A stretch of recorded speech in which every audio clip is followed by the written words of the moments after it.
안녕하십니까. 이슈시다 금요일 순서 시작합니다. 어젠 트럼프 전 대통령의 여론조사가 크게 호전됐다는 소식 전해드렸는데요.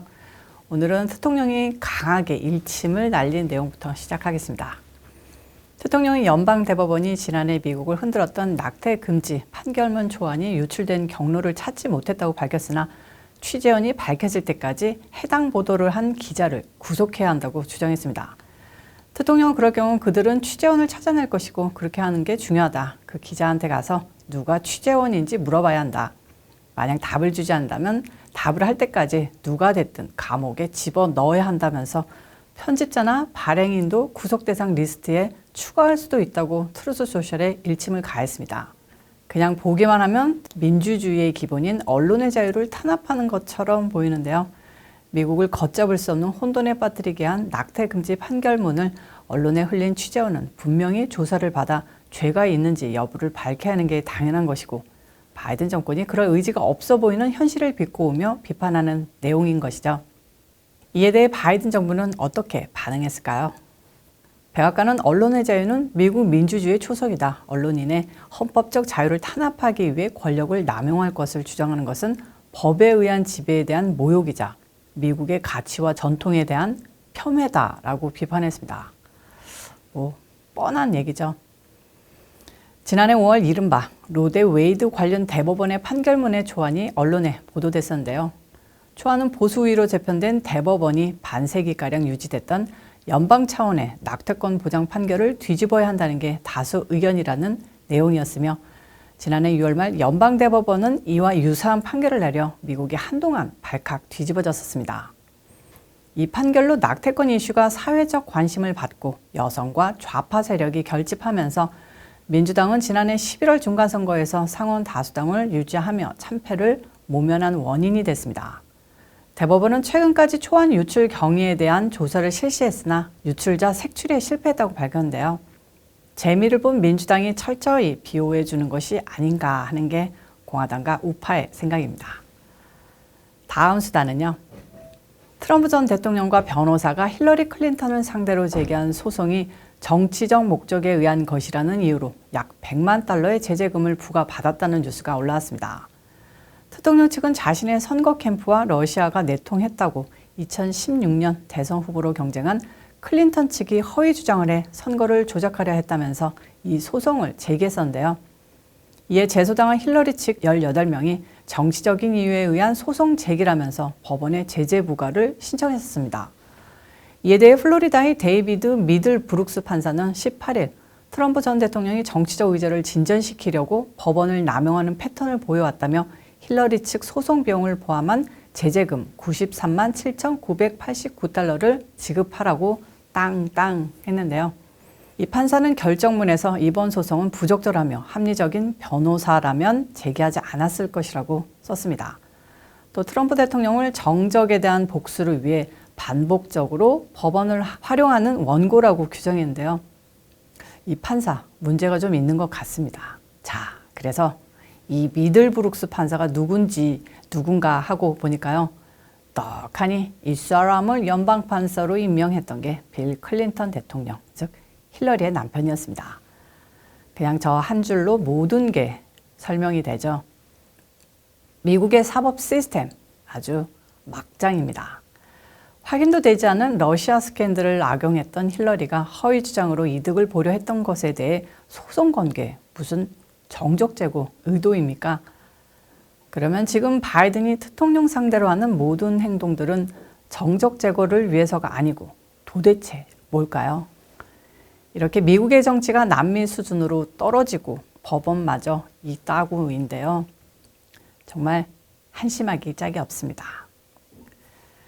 어제 전해드린 여론조사에서 지지도가 좀 하락했던 론 드산티스 플로리다 주지사.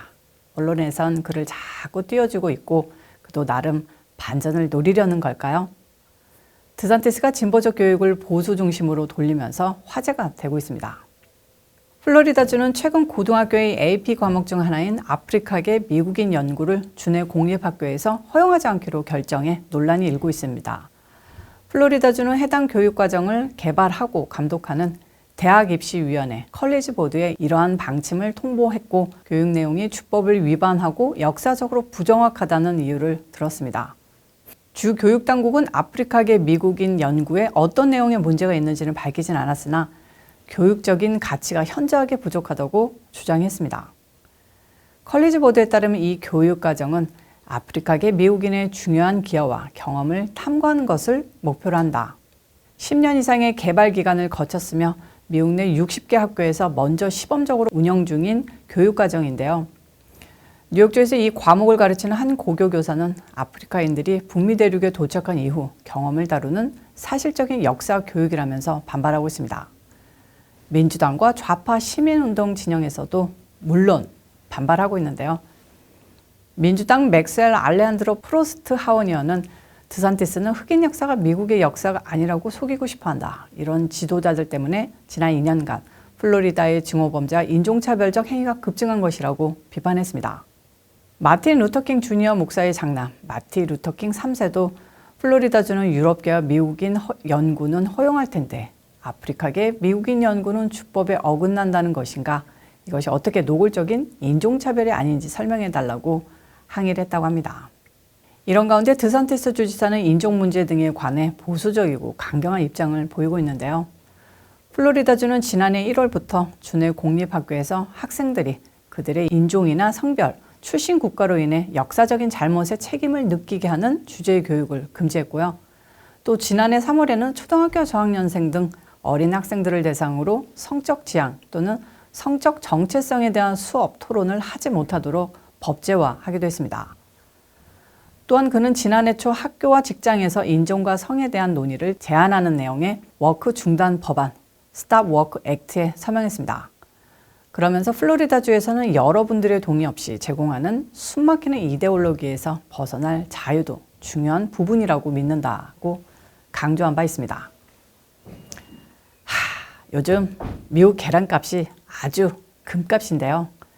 계란이 들어가는 모든 음식 가격도 높아지면서 아주 주부들이 미쳐버리고 있습니다.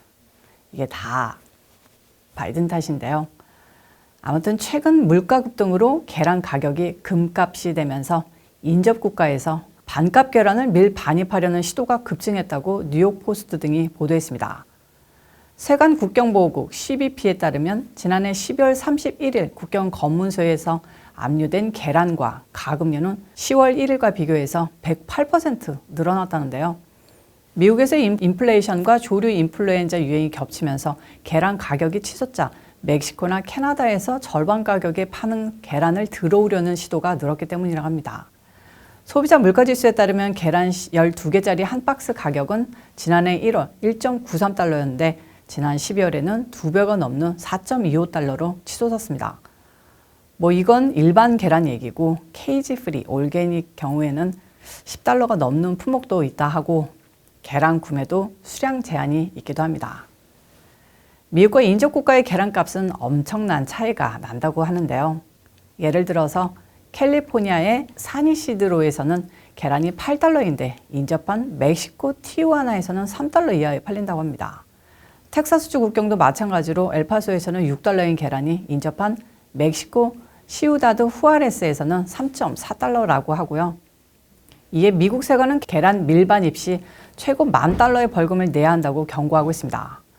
상업적 목적의 계란 밀수의 최고 $10,000, 개인 밀반입에는 $300 벌금을 부과하고 있는데요. 하지만 국경 너머로 쇼핑하러 다니는 사람들 가운데 상당수는 미국에서 계란이 반입금지 물품이라는 사실을 모르는 상황이라 혼란이 더해지고 있다고 합니다. 미국은 질병 감염 위험 등을 이유로 날계란과 육류의 반입을 금지하고 있는데요. 이것들을 모르고 싼 값에 이끌려 계란을 가져오려 했더라도 세관에 신고하면 벌금은 면할 수 있다고 합니다. 이렇게 계란값 점점 높아지면 마약 사는 것처럼 뒷골목에서 싼 계란 사고 파는 게 성행할지도 모르고 계란 밀수업자가 주택가에서 계란이 왔어요 하면서 한국 같은 풍경 생길지도 모르겠습니다. 제 나이 나오네요. 정말 바이든 대통령님은 한 번도 경험해 보지도 못한 미국을 만들어 나가고 있습니다. 자, 오늘 영상은 여기까지고요. 한국은 설날이죠. 미국은 아직까지 설날을 Chinese New Year Day라고 부르는 경우가 많은데요. Lunar New Year, 음력 새해 이런 식으로 교정되어야 할 것 같습니다. 아무튼 모두들 새해 복 많이 받으시고요. 어제 영상에 무려 댓글이 113개나 달렸는데 저희 동네에서 시청하시고 응원해 주시는 분도 계셨고 마지막 인사에서 빠이는 하지 마라 하신 분도 계셨습니다.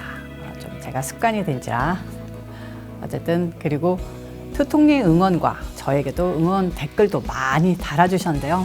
모두들 진심으로 너무너무 감사드리면서 전 오늘 이만 사라지겠습니다. 바이 말고 안녕히 계세요.